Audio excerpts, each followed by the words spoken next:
Ayer celebramos la consagración de este templo, una fiesta que se celebra en cada una de las iglesias que hay en la Iglesia Católica. Siempre se recuerda la fecha en que se dedicó a Dios el lugar donde ahora mismo estamos reunidos, sea grande o sea pequeño. Y yo estaba pensando que este tema es muy bonito. Y se me ha ocurrido, ¿por qué no participaros a todos vosotros una lectura que hice hace tiempo y que me gustó muchísimo, que era el antiguo ritual de consagración de los templos? Un ritual complejísimo, largo, lleno de símbolos, que demostraba la importancia que daban a consagrar un templo. Lo que voy a explicar en este sermón es ese ritual. Si bien hay que estuvo vigente durante siglos hasta el Concilio Vaticano II. No es fácil decir desde cuándo, porque fue un ritual que se fue ampliando, completando, perfeccionando. El actual ritual que tenemos de consagración de iglesias es el mismo, solo que simplificado. Por eso, aunque he estado dudando cuál de los dos explicar, me ha parecido que expresaba más esa idea de sacralidad que tenían los hombres medievales, sobre todo, el antiguo ritual. Y por lo tanto, lo que voy a decir lo podéis aplicar al nuevo ritual si algún día tenéis la suerte de estar en la consagración de un nuevo templo. Fijaos, los ritos para consagrar una iglesia, y hay que decir que este ritual era tan complejo que muchas veces las pequeñas iglesias simplemente se bendecían de un modo muy solemne, pero no se hacía todo este ritual. Los ritos comenzaban ya en la primera fase de la construcción, porque en cuanto comenzaban las obras, el obispo, revestido con capa pluvial, con mitra, y el clero y el pueblo fiel se reunían en el lugar donde iba a ser construido y se producía una sacralización del terreno ya delimitado. Se plantaba una cruz grande en mitad de ese terreno y el obispo aspergía ya la zona donde se iba a construir. Después se bendecía una piedra que era la primera piedra y esa la colocaba él mismo con sus manos, el obispo. Y después bendecía los cimientos que pudiera haber ya en ese momento levantados o que se iban a levantar. Fijaos la comparación, si me permitís, con las personas. La iglesia es expresión del templo vivo, que es la iglesia. Y es como si ya sus mismos fundamentos, su mismo comienzo, se bendijera, como una especie de bautismo.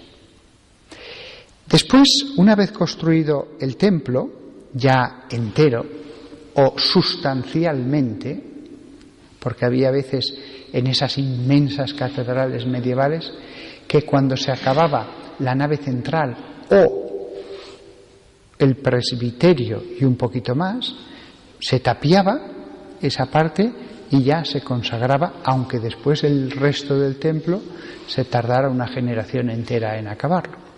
Pues bien, una vez construido el templo o una parte sustancial de una catedral, el primer rito que se hacía era un rito de purificación. Si este lugar va a ser un lugar de bendición, un lugar donde van a bajar los ángeles, donde va a venir la gracia, purifiquemos primero este espacio.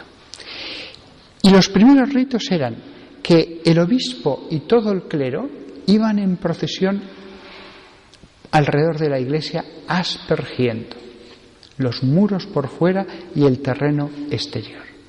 Daban 2 vueltas completas y al final de la segunda vuelta el obispo llamaba a la puerta cerrada y ésta no se abría. Daba entonces una tercera vuelta, aspergiendo de nuevo, y por fin llamaba y la puerta entraba, se abría y todo el clero entraba en procesión al templo vacío. Imaginaos qué belleza, la cruz procesional, los cirios, todo el clero siguiendo una jerarquía, entrando en un templo completamente en silencio, vacío, todavía sin nada dentro. En aquella época, además, sin ningún tipo de luz más que las velas, todo lo cual le daba un aspecto de recogimiento a toda esta ceremonia. Entonces entraban cantando un himno antiquísimo que era muy lógico en ese momento cantarlo, el Veni Creator Spiritus. Y mientras la procesión seguía, continuaban con las letanías. Después venía un rito curiosísimo, también muy antiguo. Se echaba ceniza en el centro, en toda la nave central, se echaba ceniza formando una cruz de San Andrés, que es como un aspa, como una X. Pues de un extremo a otro, o por lo menos en el centro, si era tan grande, se formaba con ceniza eso. Y el obispo, con el báculo, iba marcando en uno de los travesaños, en una de las aspas, el alfabeto latino y en el otro travesaño el alfabeto griego. Parece ser que esto se hacía como símbolo de que allí, en ese lugar, se iba a hacer la instrucción de los catecúmenos. Y lo mismo que los antiguos maestros, lo primero que enseñaban, lo primero era el alfabeto, para así poder leer. El obispo como maestro marcaba eso como si allí estuvieran los alumnos. Después se cantaba el Benedictus y se bendecía el agua gregoriana. El agua gregoriana era un agua que se usaba para este rito. Y era una mezcla de tres cosas: vino, sal, ceniza y el agua. Se usaba solo para la consagración de las iglesias, altares y aras de altar. El obispo tenía todo un ritual muy elaborado en que primero mezclaba la sal con las cenizas, las ponía en el agua, después el vino era bendecido y se mezclaba, y una vez que se tenía ese agua, se usaba para asperjar el templo por dentro. Lo siguiente inmediatamente a esto que se hacía era, sobre el altar desnudo de piedra, se marcaban 5 cruces sobre el altar principal, una en cada esquina y una en el centro. Lo normal, yo eso lo he visto en muchos altares, es que para marcar el lugar donde iba a ir la unción, con el escoplo marcaban en la misma piedra las cruces. Este acto de marcar el altar con el Santo Crisma, lo que indicaba es que se quería consagrar. Aquello que se ungía con un óleo sagrado, lo que se expresaba es: esto ya para siempre queda consagrado a Dios. Del mismo modo que con el óleo santo se consagraba también a los sacerdotes, o a los profetas, o a los reyes. Después que se había hecho eso, el altar se rodeaba 7 veces aspergiéndolo con el agua gregoriana. Después se aspergía el pavimento y después, se aspergía con 3 vueltas, haciendo una procesión todos juntos, todos los muros, pero por dentro. Recordad que el rito había comenzado aspergiendo por fuera la catedral o la iglesia, ahora se aspergía por dentro y con esa nueva agua. Después se aspergía todo el pavimento. La idea de la purificación, este lugar tiene que estar realmente limpio de toda mácula. Fijaos el simbolismo de que para Dios había que darle una cosa perfectamente purificada, sin mancha de pecado. Acto seguido se traían en procesión las reliquias que se iban a colocar en el altar. Se traían a hombros en unas pequeñas andas. Eso tenía una importancia total. Muchas veces las reliquias eran las que daban el nombre a la iglesia, de San Pedro, de Alcántara, de San Juan de Villanueva, quien fuera. La devoción a las reliquias, se iba cerca del altar a orar sabiendo que allí estaba la reliquia de ese santo. Es como si se tuviera un poco de su sepulcro.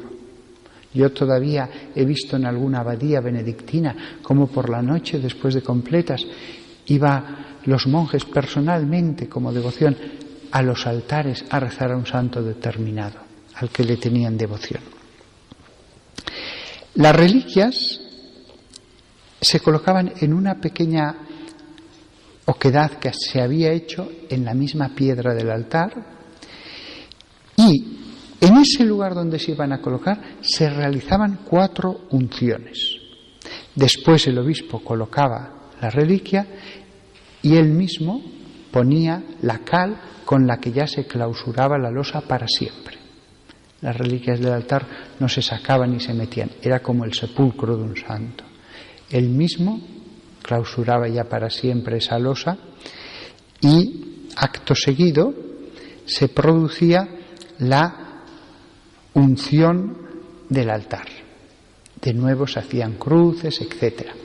Para no mancharse el altar, las vestiduras, el obispo, se colocaba una prenda que solo se usa en esta ceremonia, también en las confirmaciones y siempre que hay que realizar unciones, y es el mandil.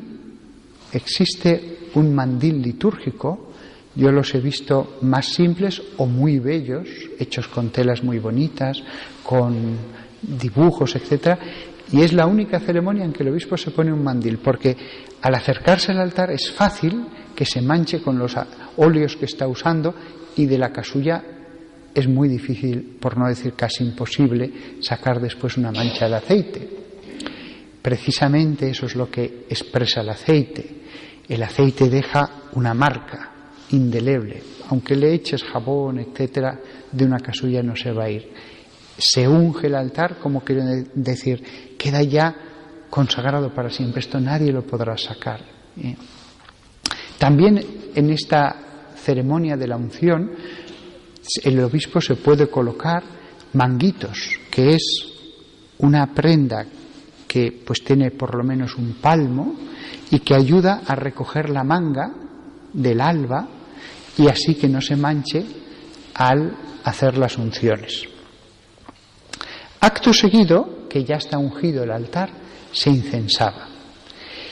Y después cogía los 2 recipientes o las 2 jarritas del santo crisma y del óleo de los catecúmenos y los derramaba por toda la superficie del altar. Fijaos la insistencia del ritual en mostrar cómo quedaba consagrado el altar. La importancia que se le daba a que el altar fuera una cosa verdaderamente sacratísima, porque iba a recibir el cuerpo de Cristo. Si ya las personas quedamos ungidos para siempre cuando el obispo nos da el sacramento de la confirmación con la unción del santo crisma, o la unción de los catecúmenos en el pecho queda para siempre, o la unción en la crisma también en el bautismo queda para siempre, lo mismo sucedía con el altar. Casi como si fuera una representación de Cristo, se le ungía una y otra vez con distintos óleos de distintas maneras y se le incensaba como una cosa verdaderamente sagrada. Después se crismaban las paredes de la iglesia. Se colocaban repartidas por todo el templo 12 cruces. Muchas veces si vais a las antiguas catedrales veréis en la pared, pintada o esculpida en la piedra, una cruz pequeñita. Esas 12 eran los lugares donde el obispo había ungido con el santo crisma. Es decir, la iglesia es el lugar donde hasta los muros han sido ungidos, donde hasta los muros son sagrados. Después de hacer eso, se incensaba esas 12 cruces, se ponía una vela delante de cada cruz y se regresaba al altar. Sobre el altar, que no había nada en ese momento, solo la piedra, se quemaban sobre él 5 montoncitos de incienso y cera mezclados, uno en cada esquina y uno en el centro. Cada montoncito tenía el incienso colocado en forma de cruz sobre una base de cera. Y después de eso es cuando se producía la vestición del altar. El altar representa a Cristo. A veces no solo se ponía un mantel, puede haber 1, 2 o 3 manteles, sino que se cubría enteramente con las mejores telas, con telas como las de las casullas. Los cubrealtares que he visto en algunas catedrales, sobre todo inglesas, son verdaderas obras de arte, bellísimas. El altar representa a Cristo y las personas nos vestimos, el altar se recubría de telas, se ungía como las personas, se asperjaba como el bautismo de las personas, finalmente se vestía como una persona. El altar, representación de Cristo. Después de ponerle los manteles, el altar con esos manteles era incensado. Y entonces, una vez hecho esto, que ya os podéis imaginar que era un rito largo, entonces comenzaba la misa.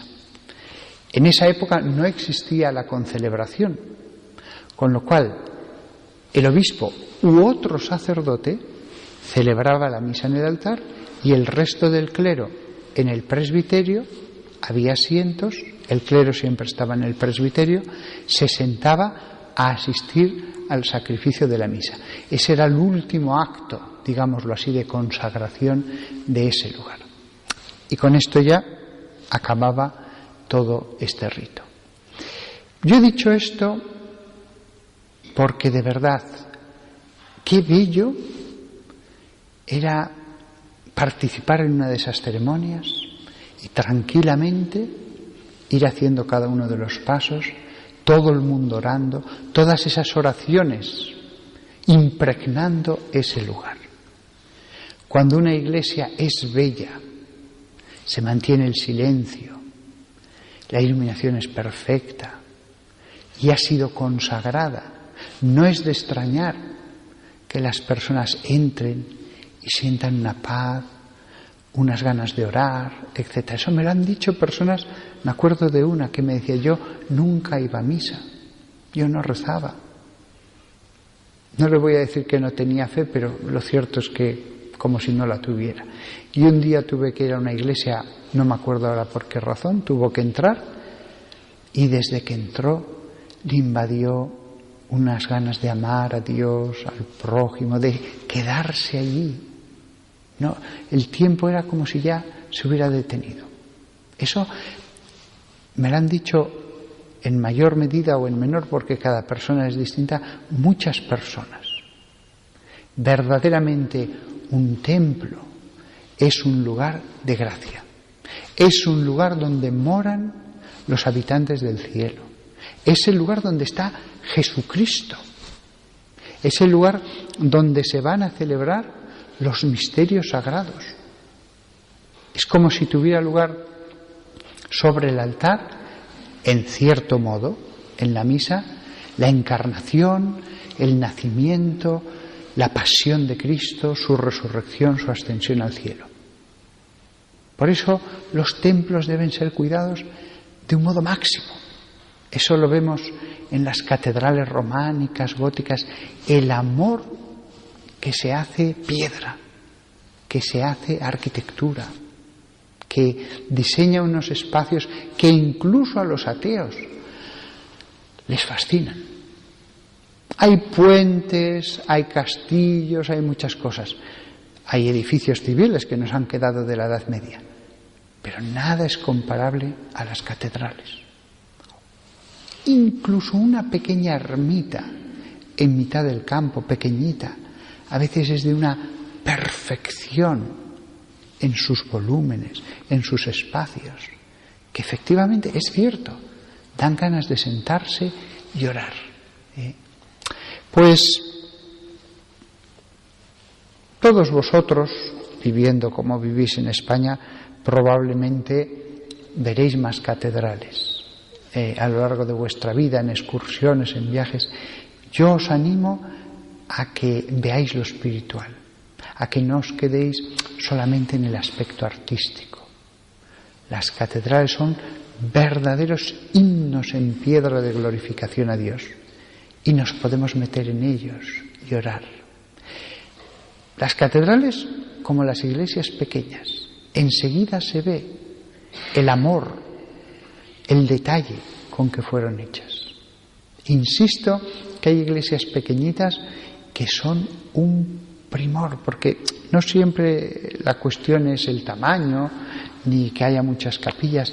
A veces lo pequeño tiene una belleza tremenda y se reza igual de bien. A veces he visto iglesias, no solo medievales, del siglo XX, que solo son las 4 paredes y un techo bonito, como este que tenemos aquí, con estas vigas de madera y esta estructura que tiene ya muchos siglos, y que madera oscura con estas paredes blancas es perfecta, es perfecta. Y si encima ponemos imágenes como este crucifijo que hay aquí, que verdaderamente inspira el tocarle los pies, porque es casi de tamaño natural, te da la sensación de estar ante Cristo.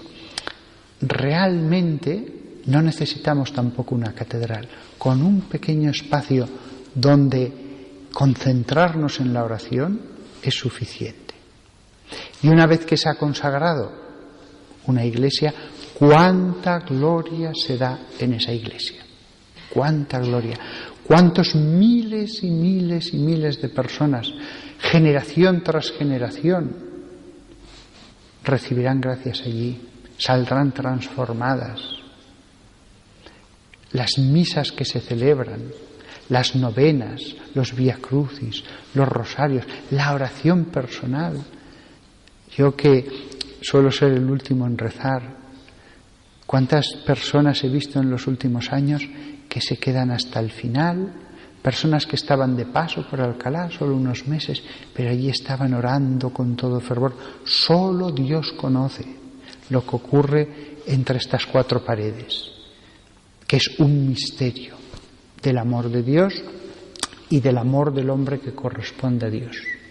Por eso, el modo en que se consagran los templos es lógico que sea un modo que exprese tanto la importancia de ese lugar.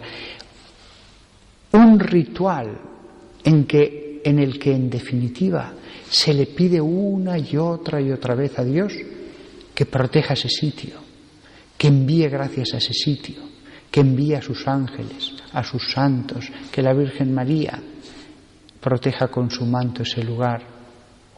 Pues nada más, he querido que nos asomáramos hoy un poco a este ritual y ojalá que todos nosotros, desde el momento en que entramos por la puerta, seamos conscientes de lo que significa entrar en una iglesia de Dios.